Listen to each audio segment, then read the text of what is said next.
안녕하세요, 여러분. 우리 또 지금 마스크를 쓰고 수업을 준비를 하고 있죠. 오늘은 이제 고3들이 등교를 하고 이틀째라서 지금 위에서는 이제 모의고사를 보고 있어요. 그래서 선생님이 큰 목소리를 하긴 좀 힘들어서 평소보다는 마이크의 소리가 좀 작게 녹음이 될 수도 있기는 한데 조금 이해를 해주셨으면 좋겠고요.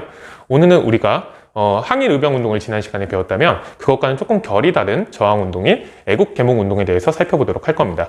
이 애국개몽운동 같은 경우는 기본적으로 독립협회의 활동을 계승한 운동이라고 생각을 하시면 이해하는 데 조금 도움이 될 겁니다. 근데 독립협회가 활동했던 당시 상황하고 러일 전쟁을 겪고 우리가 을사내격을 강요당해가지고 국권을 빼앗기고 있는 상황하고는 조금 차이가 있잖아요. 그러다 보니까 독립협회의 활동을 계승하기는 하지만 그 차이점이 분명히 존재를 한다는 거 기억을 해주시면 되겠고요. 하지만 그 상황에서도 독립협회의 어떻게 보면 활동을 주도했던 개혁파 지식인들이 가지고 있던 사회적인 인식, 우리가 보통 사회진화론이라고 하는데 이 사회진화론을 기본적으로 깔고 있는 운동이었다는 것도 좀 기억해둘 필요가 있습니다. 그래야지만 이 애국개몽운동의 의미랑 그 다음에 한계점 같은 것들을 좀 이해할 수가 있고요. 그걸 극복하기 위한 어떤 시도라든지 노력 같은 거에 대해서도 이해를 할 수 있기 때문인 거죠. 그러다 보니까 이 애국개몽운동 같은 경우는 다양한 평가가 있어요. 그래서 우리는 교과서에서 애국개몽운동이라고 배우지만 이 애국자를 빼고 개몽운동으로만 지칭을 하는 분들도 있습니다. 그러니까 이 당시의 개몽운동, 이 당시에 어떻게 보면 개혁파 지식인들의 활동들이 꼭 애국적인 차원에서 이루어진 건 아니다라는 평가도 있는 거죠. 하지만 우리 교과서에서는 기본적으로 애국의 측면에 조금 더 강조를 두고 있다는 거는 기억을 좀 해두실 필요가 있고요. 이건 평가의 영역이니까 다양한 얘기들이 나올 수 있기는 한 거죠. 이렇게 논리는 복잡한 부분이긴 한데요. 내용 자체는 그렇게 많지도 않고 우리가 이해하는데 활동 자체가 뭐 복잡하지도 않아요. 그 당 상황을 이해할 수 있다면. 그러니까 지금 이제 수업을 들으면 좀 어려운 내용들을 막 선생님이 얘기를 할 수도 있기는 한데 일단 핵심은 다양한 단체들이 어떤 활동을 했는지 그리고 그거의 의미와 한계가 무엇인지에 대해서 생각해 보시면 되겠습니다. 너무 그러니까 어려울 수 있는데 어렵게 생각하지 않으셔도 된다는 겁니다. 그럼 오늘 수업 이제 애국개몽운동 단체에 대해서 살펴보도록 하겠습니다. 그럼 우리 본격적으로 애국개몽운동에 대해서 좀 살펴보도록 할 건데요. 이 애국개몽운동 같은 경우는 기본적으로 이제 1898년 말에 해산되었던 독립협회 활동의 연장선상이라고 생각을 하시면 좀 이해하기가 쉽습니다. 특징을 보시면요. 우리가 수업 맨 첫 부분에 우리가 수업 초기에 잠깐 이야기를 했었던 사회진화론이라는 당시 제국주의 열강의 침략을 정당화하는 이런 논리들을 바탕으로 기본적으로 하고 있습니다. 그러니까 이 당시에 이 사회진화론이라는 게 물론 침략의 논리이기도 했지만 그 당시 사회를 이해하는 기본 틀이었던 거예요. 그 당시의 지식인들에게는. 그러다 보니까 이런 것들을 당시 대한제국의 지식인들, 과거의 조선의 개화 지식인들이 상당히 체내화시키는 경향들이 있었던 거죠. 기본적으로 사회가 약육강식의 논리로 움직인다는 겁니다. 약한 자는 잡아먹히고 강한 자가 그들을 먹는다라는 거죠. 강한 자만이 살아남는다. 이 강식의 핵심이 있는 거고요. 그 다음에 적응한 자만이 생존할 수 있다는 논리를 내세우는 흐름이라고 생각하시면 돼요. 자, 그럼 우리는 강해져야겠죠.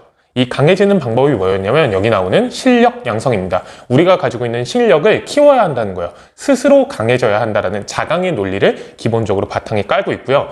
이 자강해서, 그러니까 스스로 강해져서 뭘 회복하자? 국권을 회복하자. 왜냐하면 우리가 국권을 계속해서 빼앗겨 가고 있는 상황이었잖아요. 독립협회 이후의 활동이니까 뭐 러시아, 일본의 간섭, 이권 침탈 이런 것도 있었을 거고 러일 전쟁 이후에는 일본이 본격적으로 우리의 국권을 하나씩 뺏어갔잖아요. 그런 걸 회복해야 되는데 그걸 회복하기 위해서는 우리가 실력을 길러야 한다는 데 초점이 맞춰져 있던 움직임인 겁니다. 자, 그 방법이 뭐였냐? 국민을 계몽하고, 계몽은 미안해요. 발음이 계속 꼬이네요.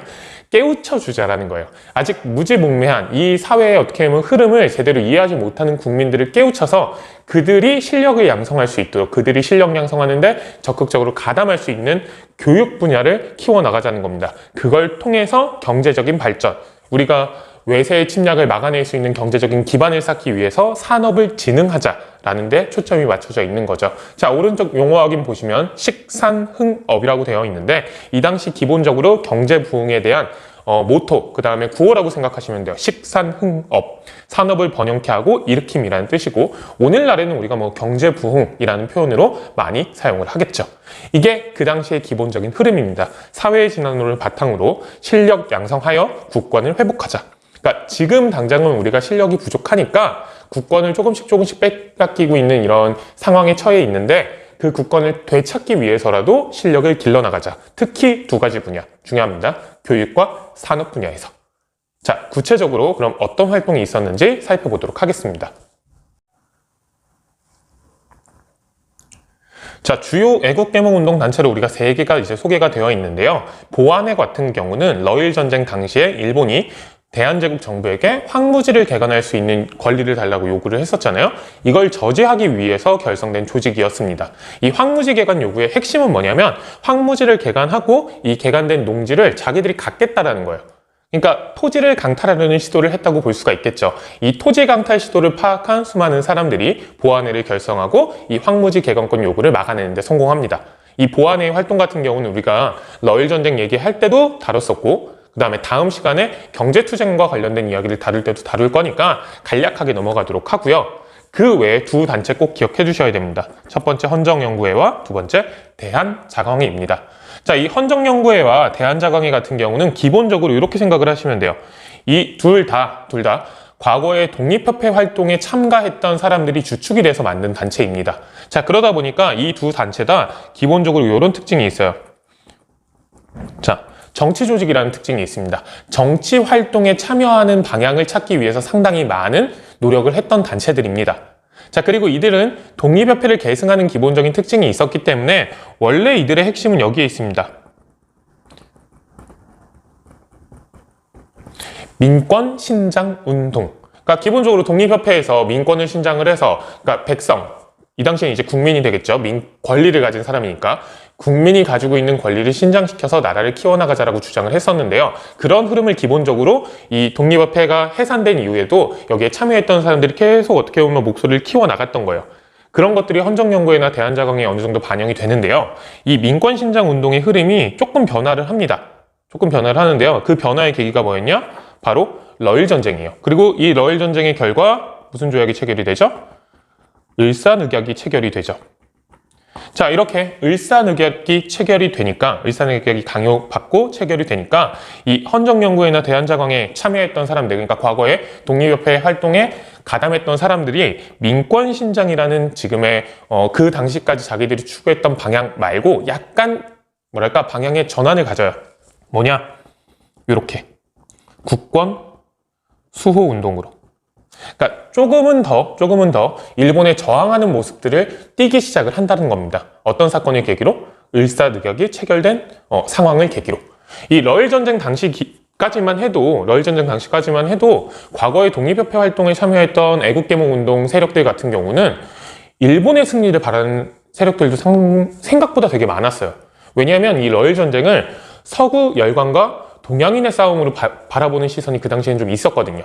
자, 근데 일본의 승리로 끝나고 동양의 승리로 끝이 나면서 어떻게 보면 동양의 평화를 지켜줄 것처럼 굴었던 일본이 결국에는 자기들의 야욕을 드러내는 거죠. 무슨 조약을 통해서? 을사늑약을 통해서. 그러다 보니까 그 이후에 이런 일본의 어떻게 보면 변심은 아닌데 그렇게 보이는 형태의 실망을 많이 했던 애국개몽운동 세력들이 새로운 조직들을 만들어 가면서 민권의 지금 보장보다도 국권을 수호해야 된다는 쪽으로 조금 더 태세 전환이 일어나기 시작을 하는 겁니다. 그러면서 새롭게 조직된 게 여기 나오는 헌정연구회입니다. 기본적으로 이 헌정연구회 같은 경우는 독립협회를 계승하는 성격이 좀 있었고요. 헌법을 제정하고 입헌체제를 성립해야 된다고 주장을 많이 했습니다. 그리고 그 당시에 비슷하게 우리가 문명개화를 해야 된다고 주장하는 단체였지만 훨씬 더 친일적인 성격을 보여주는 누굴 비판한다? 일진회를 비판했다라는 것.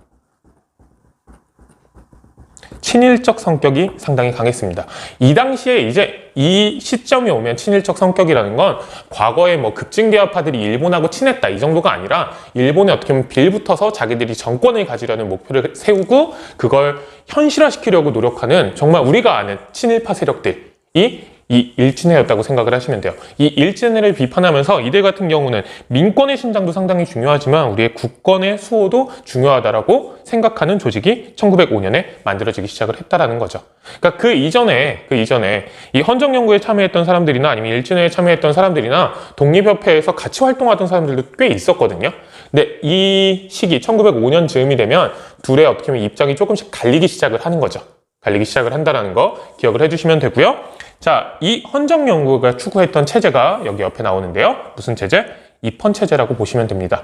헌법에 의거한 통치 체제를 일컫는 말로 권력을 마음대로 휘두를 수 없도록 하고자 권력을 쪼개거나 제한하는 동시에 국민의 권리를 규정하는 근대적 정치 체제라고 되어 있는데요. 핵심은 두 가지입니다. 권력을 마음대로 휘두를 수 없도록 권력을 쪼개고 제한하는 것. 그리고 뭐의 권리를 규정해야 된다? 국민의 권리를 규정해야 된다. 자, 그렇기 때문에 우리가 복습을 좀 해보면 그렇기 때문에 대한국 국제, 우리가 일종의 헌법처럼 보였던 대한제국에서 만들었던 대한국 국제 같은 경우는 완벽하게 헌법이라고 보기는 힘든 거예요. 입헌체제라고 보기는. 이런 조건에 들어갈 수가 없으니까. 즉, 이 헌정연구의 강령을 보시면 이런 입헌체제를 어떻게 하면 실천할 수 있는지에 대해서 정리를 해놨는데요. 즉, 헌정연구회가 추구했던 기본적인 방향은 민권을 신장하는 방향으로 우리가 국권을 지킬 수 있도록 노력해야 된다. 그러기 위해서는 헌법에 입각한 통치를 할 수 있어야 한다라는 것들을 주장을 했던 겁니다. 자, 조금 애매할 수 있기는 한데요. 일진회와 가장 큰 비교점은 이거예요. 일진회 같은 경우는 그런 새로운 문명대화 같은 것들을 받아들이기 위해서는 우리가 낙후되었으니까 일본한테 의지하고 일본의 보호를 받는 거 어쩔 수 없어. 당연해. 아니면 그렇게 해야 돼. 라고 주장하는 사람들이었다면 이 헌정연구회 같은 경우는 그건 우리의 국권을 완전히 포기하는 것이기 때문에 말이 안 된다. 라고 주장했던 사람들인 거죠. 자, 그러다 보니까 이 헌정연구회의 활동에 상당히 불만이 많았던 일본 같은 경우는 을사늑약 이후에 이 단체를 강제로 해산시킵니다. 아예 사실 을사늑약이 체결된 직후에 통감부 조치로 한국 내에서의 정치 조직을 전부 다 해산시켜버리거든요. 그 해산의 대상이 됐던 게 바로 또 이 헌정연구회인 거죠. 자, 그러다 보니 이 헌정연구에 참여했던 사람들이 자기들이 해산된 이후에 새로운 조직을 만듭니다. 그 새로운 조직이 뭐냐? 여기 나오는 대한자강회입니다. 그러니까 이 헌정연구회가 해체되자 이 헌정연구에 참여했던 사람들과 여기에 공감하는 또 다른 사람들이 가담을 해서 만들어진 게 대한자강회입니다. 1900 몇 년? 6년이 되겠죠. 이렇게 이어진다고 생각하시면 돼요. 이 대한자강회 같은 경우는 각 지역에 지회를 상당히 많이 설치를 하고요. 즉 지방활동도 많이 하고 매월 자기들의 소식을 전하는 일종의 잡지 같은 거죠. 그런 걸 간행하기도 하고 연설회 등의 계몽활동을 합니다. 즉 독립협회의 활동과 상당히 유사한 점이 있었는데 이 독립협회의 활동보다 성격이 조금 변화한 건 국권을 수호해야 된다는, 왜냐하면 우리가 을사늑약을 체결당해서 강제로 강요당해서 우리의 국권이 점점 더 빼앗겨 가고 있는 상황이 있었던 거잖아요. 그러니까 과거의 독립협회보다는 훨씬 더 국권 수호에 초점이 맞춰져 있는 활동을 하게 되는 거죠. 자, 이들 같은 경우도 1907년 고종이 강제로 퇴위당하는 상황이 벌어지자 여기에 반대운동을 전개하게 되고 이걸 고깝게 봤던 통감부가 이 활동에 제재를 해서 강제로 해산되면서 대한자강회가 결국에는 해산되게 됩니다. 자, 이후에 이 단체 같은 경우는 대한협회라는 단체로 이어지는데요. 이 대한협회가 이 주요 애국계몽운동 단체에 포함되어서 설명되지 않는 이유는 뭐냐면 이 대한협회 같은 경우는 약간 변질돼요. 뭐냐면 이게 시기가 점점 뒤로 갈수록 국권이 빼앗겨가고 있는 상황이 너무 명약관화하잖아요. 그러다 보니까 이 대한협회 같은 경우는 자기들이 생각하는 정치 형태를 추진하기 위해서라도 일진회 같은 사람들하고 협력할 필요가 있지 않을까?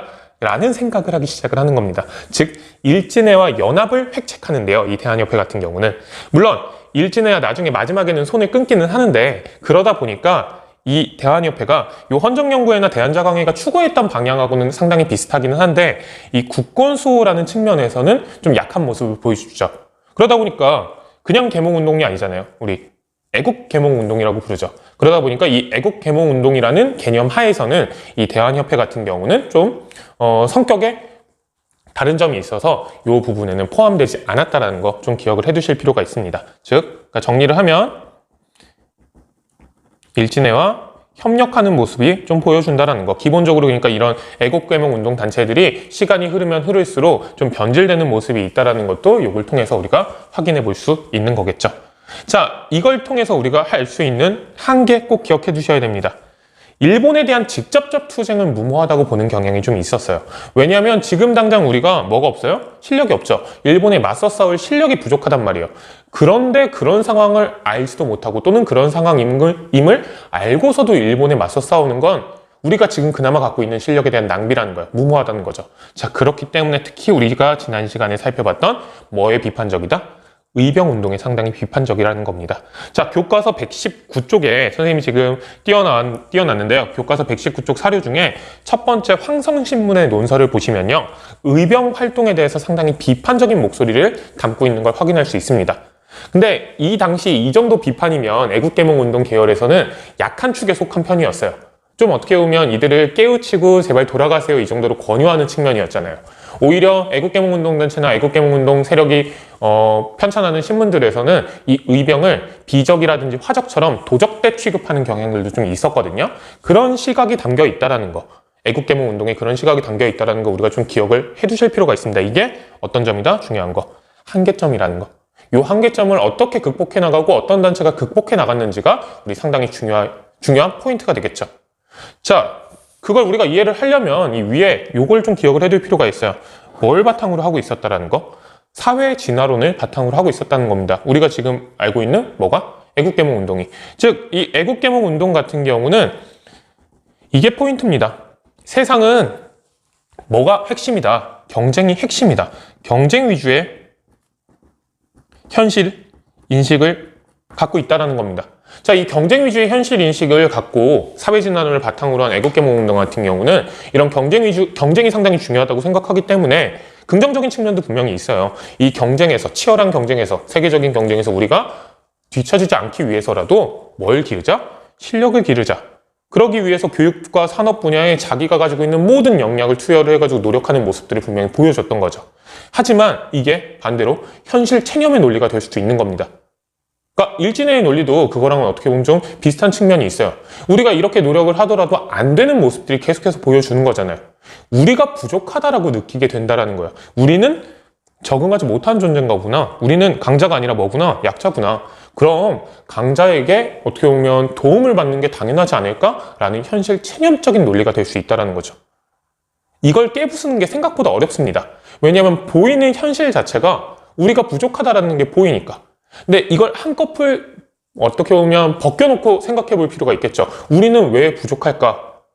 저들의 어떻게 보면 간섭과 저들의 어떻게 보면 이권 침탈이라든지 이런 침략적인 요소가 있었기 때문에, 그리고 방해가 있었기 때문에 우리가 약자의 신세로 계속해서 전락할 수밖에 없었던 측면이 있는 거잖아요.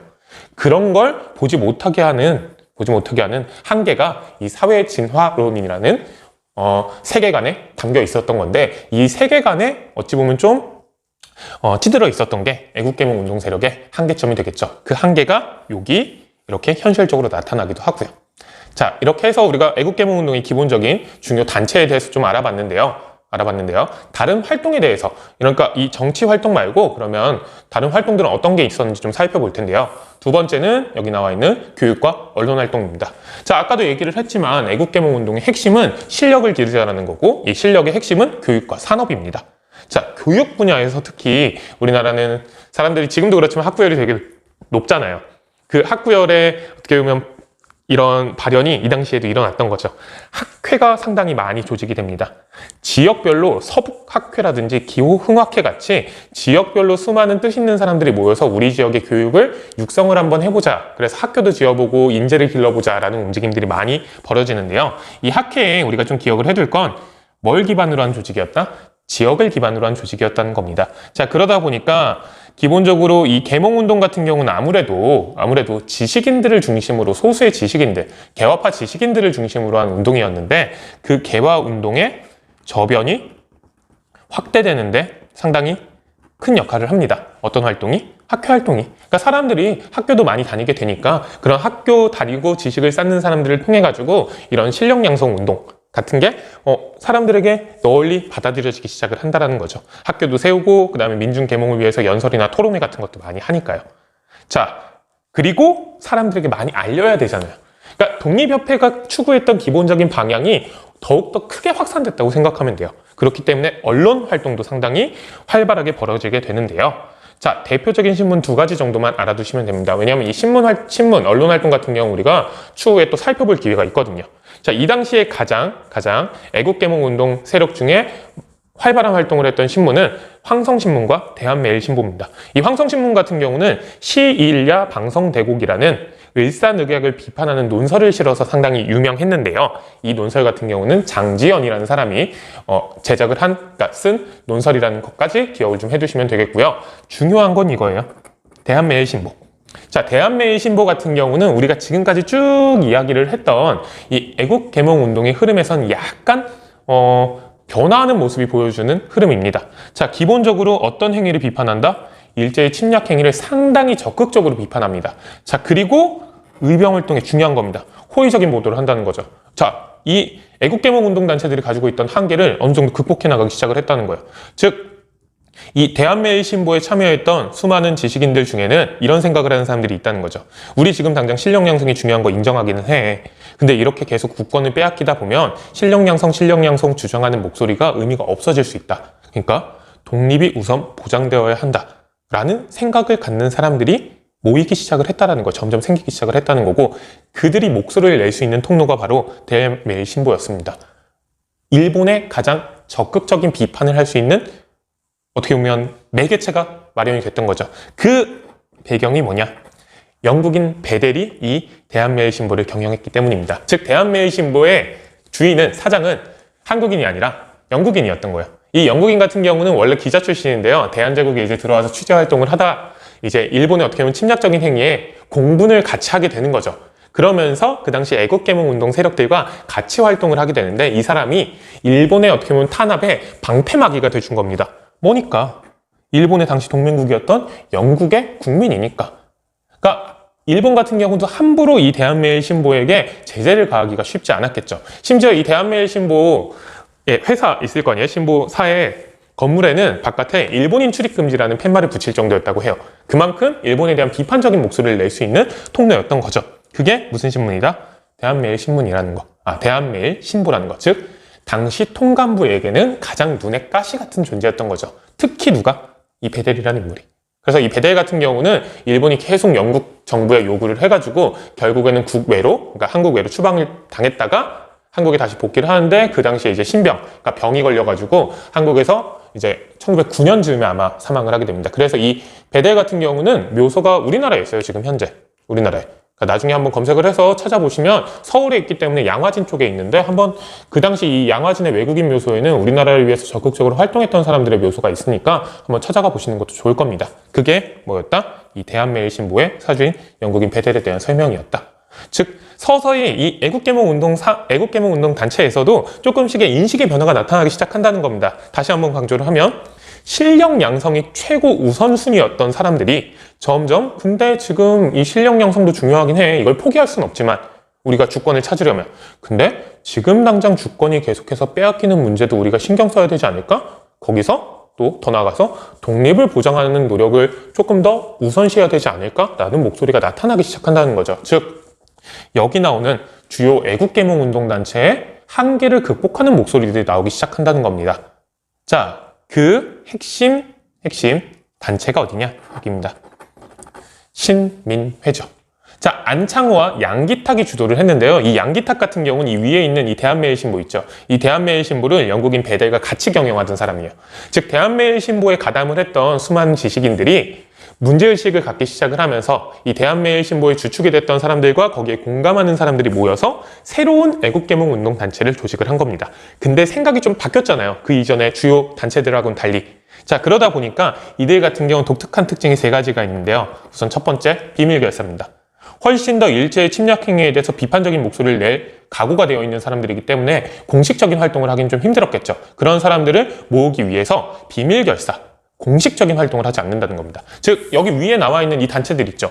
이 단체들 같은 경우는 기본적으로 정식으로 등록해서 활동하는 단체들이었던 거예요. 그것과는 다르게 이 신민회 같은 경우는 비밀결사로서 활동을 한다는 거. 그렇기 때문에 목표도 그 이전에 있었던 다른 단체들보단 훨씬 더 과감한 목소리를 내기 시작을 합니다. 국권 회복에 훨씬 더 초점을 맞추는 거죠. 자, 그리고 이미 이 1907년 즈음이 되면 대한제국이라는 나라의 국권은 사실상 일본에 넘어갔다라고 생각해도 될 정도로 대한제국의 힘이 약해져 있는 상황이었어요. 왜냐면 1907년 같은 경우는 이미 정미출적 체결하고 사실상 대한제국 정부를 일본인들이 완전히 장악한 거나 마찬가지니까. 그래서 이 신민회에 참여했던 사람들은 우리가 나라가 없어진 이후도 생각을 했던 겁니다. 이후에 우리가 어떤 체제를 가져야 할까 국권을 회복하고 그때 나왔던 게 뭐다? 공화정입니다. 군주가 없는 체제에 대해서 생각하는 사람들이 등장을 했고 그거의 수립을 목표로 활동하는 사람들도 나타났다는 거죠. 당연히 그러니까 이 당시에 비밀결사일 수밖에 없어요. 이걸 드러내놓고 또 말은 할 수 없으니까. 대한제국이라는 나라가 사라진 건 아니잖아요. 그런 측면도 있다는 거죠. 그리고 일본에 상당히 저항적인 측면도 있고. 자, 하지만 이들이 완전히 그냥 비밀결사로서 이런 것들만 추구를 했던 건 아닙니다. 겉으로 우리가 신민회다라고 드러내지는 않지만 각각 개별적으로 이 신민회에 참여했던 수많은 사람들이 애국개몽운동에서 추구했던 교육과 산업의 발전을 위해서 또 노력을 해요. 개몽운동의 핵심이 되는 거니까. 자, 그래서 교육이라든지 산업을 육성하기 위해서 많은 노력들을 하죠. 자, 이건 개몽운동단체들의 기본적인 특징인데요. 한 걸음 더 나아갑니다. 독립전쟁 전략을 수립한다는 거. 즉, 후에 무력 투쟁을 각오하고 있다는 걸 보여주는 겁니다. 자, 그러기 위해서 만주로 이주하여 무슨 기지를 건설한다?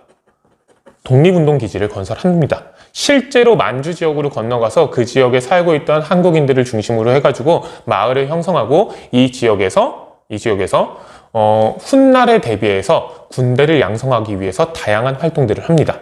자, 그리고 우리가 지난 시간에 배웠던 걸 떠올려 보면 남한 대토벌 작전 이후에 한반도에서 활동하기 힘들어진 의병 세력들 중에 일부 세력들이 만주나 간도나 연해주 지역으로 가가지고 활동을 한다고 했죠. 그때 이 신민회 세력하고 의병 세력하고의 어떻게 결합이 이루어지게 되는 겁니다. 자, 신민회 상당히 중요해요.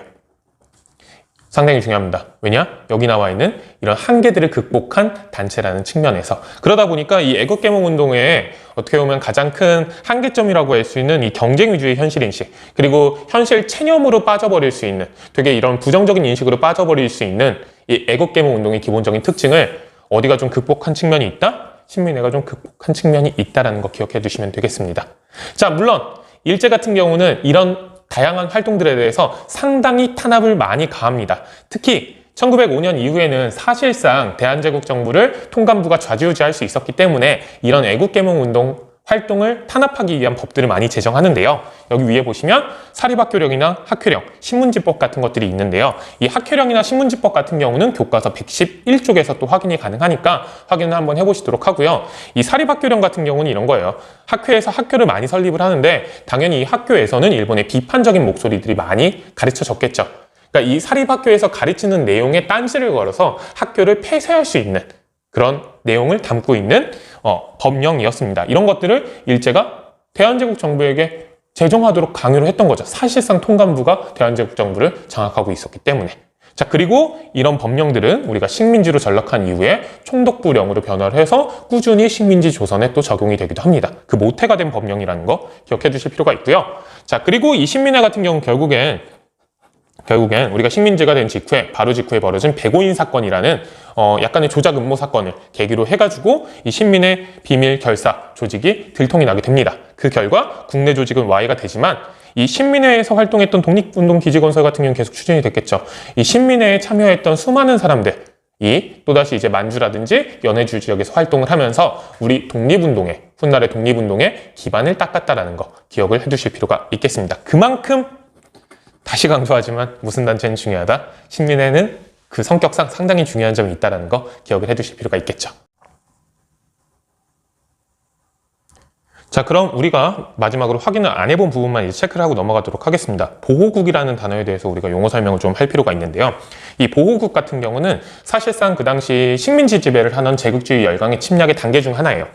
대내외적으로 완전한 주권을 가지지 못하고 그 통치권의 일부가 다른 나라에 의하여 행사되고 있는 불완전 독립국인데요. 이 통치권의 가장 큰 핵심은 보통은 뭐냐면 이겁니다. 외교권.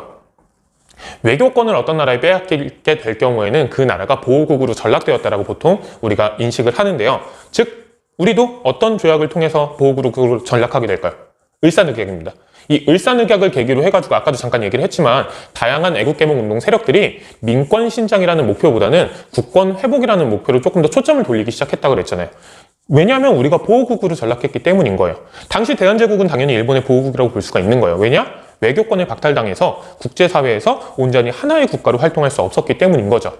이런 상황에 대해서 애국개몽운동 활동을 했던 수많은 지식인들이 문제의식을 갖기 시작을 했다는 겁니다. 그러면서 정치적인 활동도 되게 활발해졌던 거죠. 물론 이거에 문제의식을 갖지 못했던 세력들도 있습니다. 그들이 누구냐면 일친의 세력이 되는 거겠죠. 그리고 그들 같은 경우는 정말 진성 친일파로 계속해서 변화를 하게 되는 겁니다.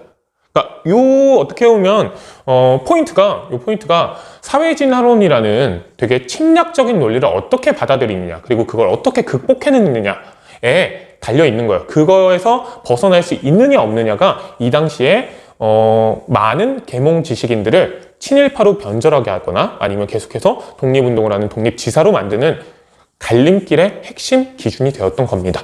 자, 그걸 잘 보여주는 게 어느 단체? 신민회라는 단체였고, 그 신민회 같은 경우는 뭐까지 생각을 했다? 독립전쟁까지 생각을 했다라는 거. 실력 양성도 중요하긴 하지만 우리가 지금 거의 눈앞에 다가온 국권의 피탈이라는 이 상황을 극복하기 위해서 훗날을 준비하고 그 훗날의 무장투쟁까지 생각해왔다라는 걸 보여주는 독립전쟁 전략이니까 이거는 신민의 특징을 알기 위해서 꼭 기억을 좀 해주실 필요가 있겠죠. 자, 지금까지 계속 했던 얘기가 이 배울 내용 확인하기에 나와 있는 겁니다. 이걸 자기 말로, 그러니까 본인의 용어로 정리를 해낼 수 있으면 오늘 우리가 배운 애국개몽운동의 내용은 쉽게 정리를 할 수 있을 거예요. 자, 이렇게 해서 우리가 애국개몽운동에 대해서 살펴봤는데요. 선생님이 앞에서 설명을 하면서 약간 헷갈리게 설명을 했을 수 있는데, 여기 애국개몽운동의 주요 단체인 헌정연구회와 대한자광회 있죠. 이 헌정연구회와 대한자광회는 각각 1905년과 1906년에 만들어진 조직입니다. 그러니까 아까 선생님이 계속 설명을 하면서 독립협회 활동했던 세력들이 이런 조직들을 미리 만든 것처럼 설명을 했는데, 미리 만들었던 건 아니고 독립협회가 해산된 이후에 독립협회에서 활동했던 사람들 같은 경우는 공식적인 활동을 하기가 상당히 쉽지가 않았던 거예요. 왜냐하면 당연히 대한제국 정부에서 이걸 해산을 시켰던 거니까. 자, 그러다 보니까 여기 나와 있는 학회 활동이라든지 언론 활동에 투신을 하고 다양한 활동들을 하게 되는 거겠죠. 자, 그러다가 이제 1904년이나 5년 즈음에 본격적으로 정치 활동을 다시 시작하게 된 겁니다. 그게 여기 나오는 헌정연구회와 대한자광회라고 생각하시면 되고요. 그 반대편에 처음에는 같은 목소리를 내는 것처럼 보였지만 완전히 반대편에 서서 친일적인 목소리를 냈던 게 여기 나와 있는 일친회가 되겠죠. 즉, 이 헌정연구회에 참여했던 사람이나 대한자광회에 참여했던 사람들 중에는 황성신문이나 대한매일신보나 아니면 다양한 학회 활동을 동시에 같이 했던 사람들도 꽤 돼요. 애국개몽운동이라는 흐름 속에서 이런 활동들이 동시다발적으로 벌어지고 있었다라는 거. 근데 그 애국개몽운동이 가지고 있는 기본적인 한계가 사회진화론이라는 그 당시 사회를 바라보는 인식에 담겨 있었다라는 거. 그렇기 때문에 이 사회진화론이라는 기본적인 사회 인식의 틀을 어떻게 하면 벗어날 수 있느냐가 그 당시 사람들의 그 당시 특히 개화파 지식인들의 훗날을 가르는 되게 기준점이 됐다라는 거. 그 가운데서 되게 눈여겨볼 만한 세력이 맨 마지막에 있는 뭐다? 신민회라는 거 기억을 해두시면 되겠습니다. 좀 내용 자체는 우리가 논리가 워낙에 들어가 있는 부분이다 보니까 내용 자체는 좀 어려울 수 있는데, 사실 사실적인 객관적인 사실의 측면에서는 그렇게 많은 내용들이 담겨 있는 건 아니에요. 그러니까 그런 것들 잘 파악을 해두시면 되겠고요. 오늘 수업은 여기까지입니다.